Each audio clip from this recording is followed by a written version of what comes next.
My name is Michael Rakowitz. I'm an artist who makes situations, objects, and encounters, and I'm here at Whitechapel Gallery where I'm presenting a survey of my work. This exhibition presents different projects that have been made in places around the world. I work site-specifically, and so this work coming together in one place poses the challenge of how they operate here together and outside of the context where they were made.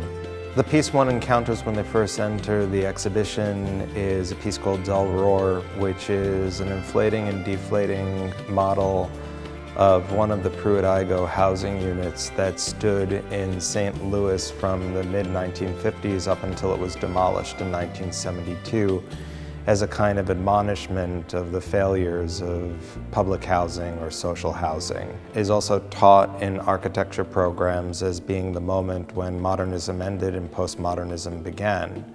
This building in and of itself becomes something that's not just lodged in the past, but it reappears here in the present as a kind of evocative symbol of a struggle in which we're still engaged. Some of the projects are about a kind of resurrection or a remaking of something that's been lost. They're connected to communities, to actual bodies that are lost forever. One of the pieces that connects to this theme of remaking is the Lamasu that sits on the fourth plinth in Trafalgar Square.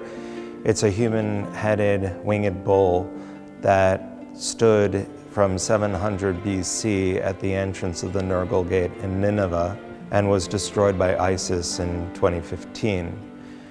This is actually an iteration of a project that began a long time ago that invests in reconstructing or reappearing the 7,000 artifacts that remain listed as missing, stolen, or otherwise unknown in the aftermath of the looting of the Iraq Museum that happened as a result of the US-led invasion in 2003.